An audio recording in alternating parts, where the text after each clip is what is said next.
Move over Bhaiyaji, this Pani Puri Wali is here to slay. Pani Puri is a delightful crispy puri filled with potatoes and lentils, dolloped with sweet date and tamarind chutney and dunked in a spicy coriander liquid.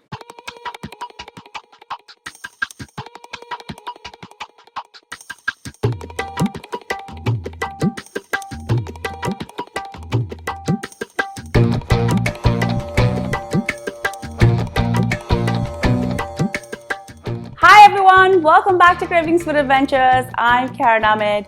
If you follow me on my social channels, here is the long-awaited Pani Puri or Golgappa recipe. This Pani Puri or Golgappas are made out of 4 components. You have the puris, you have the date and tamarind chutney, and the spicy water, as well as the filling that's made out of potato and mung beans. I'm going to be showing you how to make all of these components and then put it together in the most delicious Pani Puri you've ever had. I took this to the park and all of my friends absolutely loved it. Before I go any further with this recipe, do make sure you subscribe to my channel and make sure to ring the bell so you're notified every time I upload a new video. Now let's get cooking.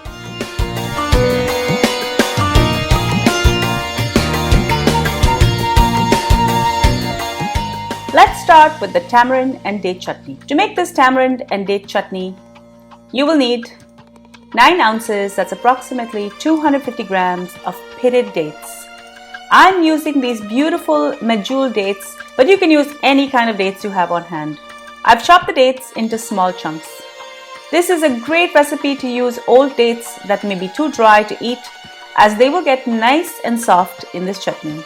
Now to roast some spices. I'm going to add 1 teaspoon of cumin seeds, followed by 1 teaspoon of fennel seeds. I'm just going to lightly toast these, and then I'm going to allow them to cool and then grind them to a powder. I have 2 cups of water heating here, and I'm just going to add the dates. I'm going to follow this with the same weight, that is 9 ounces and approximately 250 grams of seedless tamarind pulp.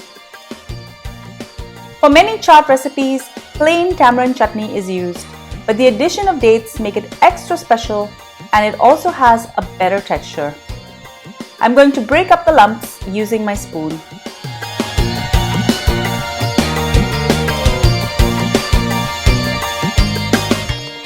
Next, I'm going to add 2 tablespoons of jaggery.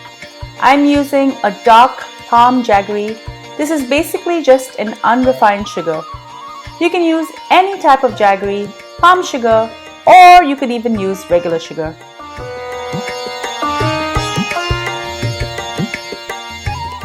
I'm now going to add the ground cumin and the fennel seeds. Add 1 teaspoon of ginger powder,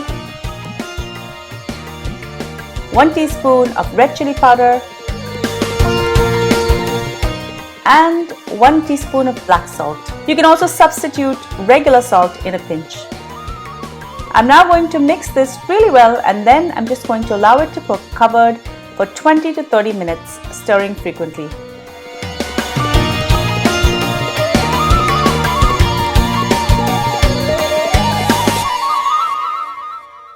Look how luscious and thick this is. I'm now going to allow this to cool. After it's cooled, I'm going to pour this into my food processor with half a cup of water, and I'm going to blend this till it's smooth.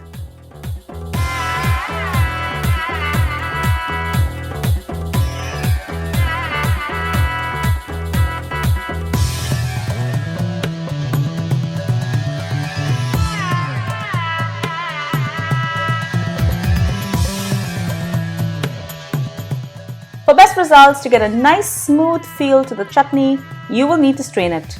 I'm going to pour this into a metal sieve, and I'm going to push it through with a rubber spatula. Keep working this, adding water to the solids, and strain till you get a smooth pulp. As I work through this batch, I will save the thicker puree for my chutney, and as I add more water, I will save that thinner liquid to use as a sweet water, either later in this Pani Puri or in a curry.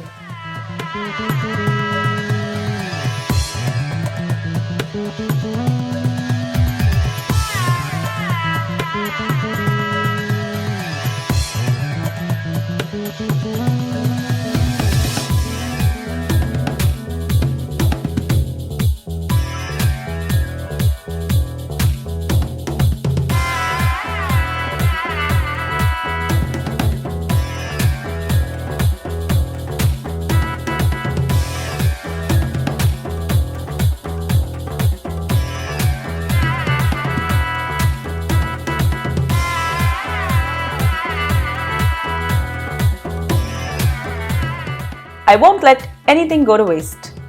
This date and tamarind chutney is good for many recipes like Pani Puri and several other chaat recipes. It can also be served alongside many snacks and added to curries.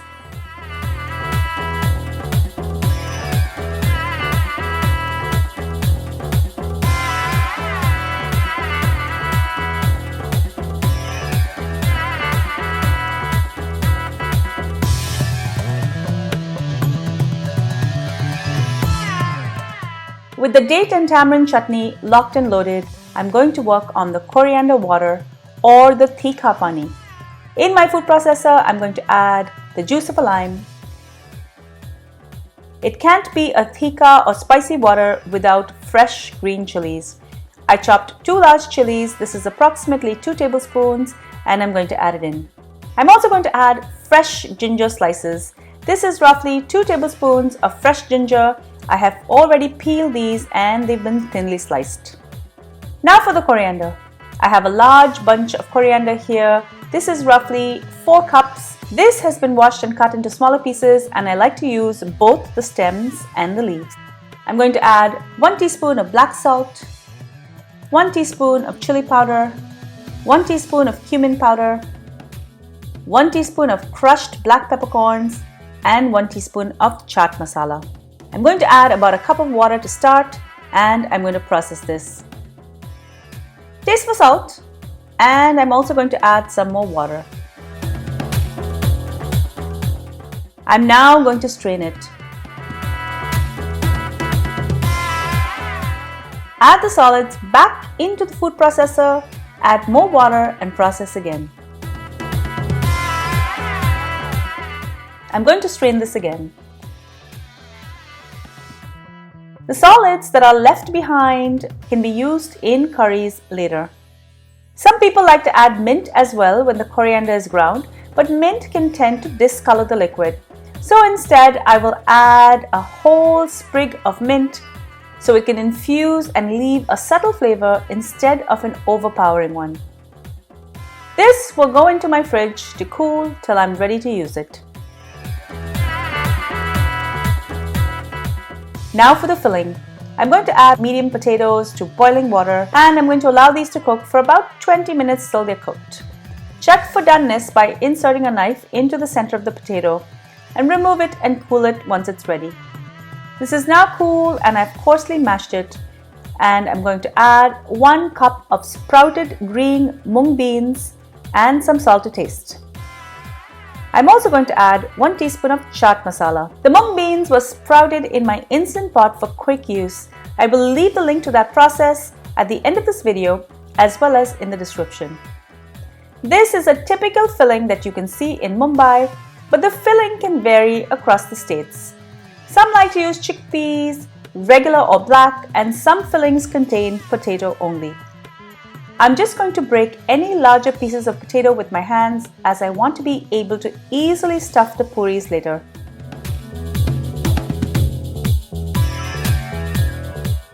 I'm also going to add half a cup of finely diced onion. I'm just going to mix this in.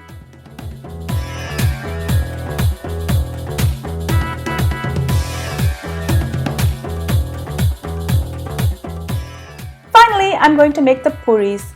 This should taste light as well as have a great crunch. I have 1 cup of atta or roti flour here. This is made from whole wheat, but it is used to make unleavened breads like rotis and puris. Whole wheat flour is actually much heavier because of the way it is processed. To this, I'm going to add half a cup of semolina, salt to taste, and I'm going to mix this together. To make this video for you, I had to learn how to make the puris. They are so readily available in the markets here in Toronto, but I'm making this video for those people that can't find these puris. Once this is mixed well, I'm going to add 1/4 to a half cup of water, a little bit at a time, mixing it as I go.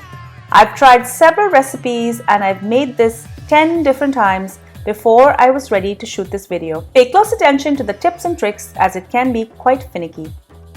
Many recipes call for more semolina than flour. I found that these resulted in a very heavy puri. Some recipes also call for using hot water, but I found that warm water works just as well. The success of your dough depends on how well you knead it. Since the proportion of flour is higher in this recipe, it's fairly easy to knead. However, it will get harder as the semolina absorbs the water. Knead this for at least 10 to 15 minutes.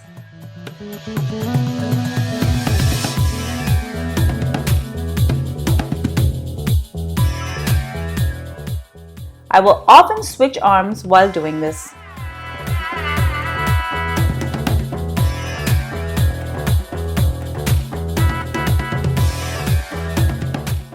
It's looking great now, so I'm going to cover it with a wet towel and I'm going to leave this alone for 30 minutes.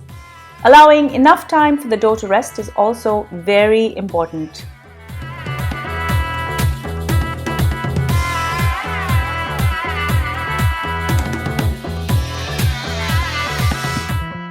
After 30 minutes, divide the dough in half.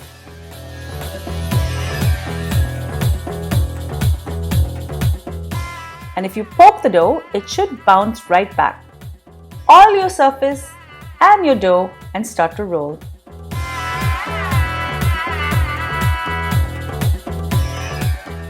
Many have asked about this surface that I roll on, and someone even made a comment once that it was not clean. This is actually an old pizza stone that I bought many years ago. I love to use it for its large size, and it's not dirty, but it's simply stained by use in the oven. When you roll the dough, try to get it as even as possible, paying a special attention to the edges as well. Keep flipping the dough so it doesn't stick. Once this is thin enough, I'm going to use a cookie cutter to cut the circles. My smallest is 4 centimeters in diameter and the next size up is 6 centimeters. Personally, I find the 4 really small as it's difficult to stuff the puri, and I find the 6 centimeter cutter a little too big. But till I find something that's 5 centimeters, this will have to do. I'm now going to cut out the circles. I'm going to take all of the leftover bits and I'm going to squish it together and cover it in cling film and keep it aside. I'm going to transfer the circles to a tray and cover it with a wet cloth and proceed with the other half.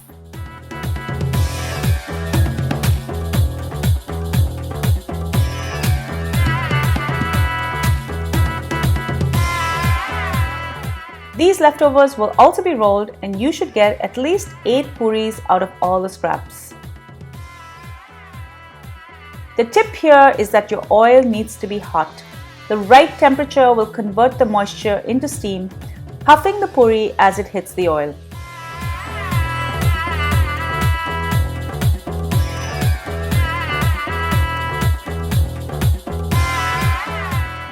I'm going to insert the first one in. Clearly, the oil is not hot enough as this puri is flat as a pancake. Let's wait a bit and try again. This is much better. The puri should sink to the bottom and then as the water converts to steam, it pushes the puri to the top of the oil. Gently push down the puri with your spatula and this will cause the puri to puff up. Cook this on both sides till it has a nice light brown color.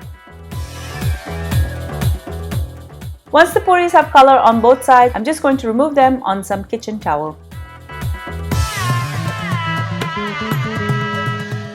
Place them in a single layer, not one on top of another, as the heat from one can make the other soft again. This batch should yield about 40 puris, more if you use a smaller cookie cutter.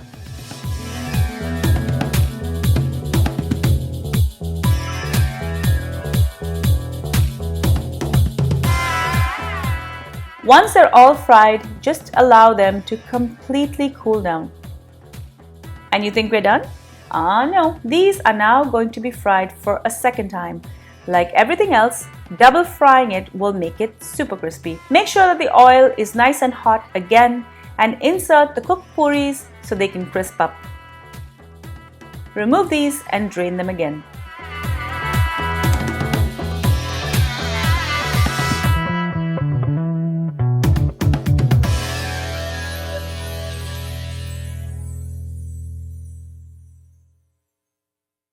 Once the puris are cool, you can store them in an airtight container.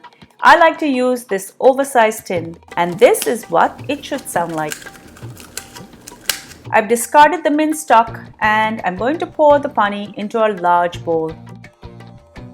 The tikka or spicy water should be cold, so I'm inserting a few ice cubes into the water. When ready to serve, I'm going to add a quarter to a half cup of bundi in.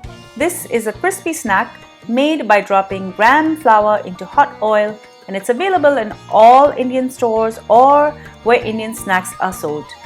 Now that we have all 4 components together, it's Pani Puri or Golgappa time. I'm going to crack open the tops of some of the puris with my thumb. And I'm going to fill this with the potato and the mung mixture.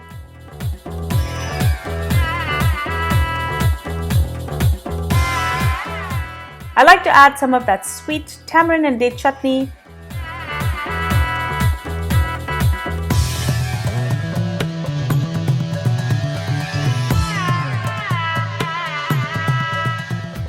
And then dip it into the spicy tikka pani and serve. Just a note that my hands were freshly scrubbed, but if serving guests, always use a glove. Since many of my guests like sweet pani, I also have the watered down tamarind and date chutney here in a bowl, so I will add more of this before dunking it into the spicy liquid. This is great to make and serve at home for the family, but it's also great to share with friends, and it's so addictive. I warn you, one is never enough. Enjoy.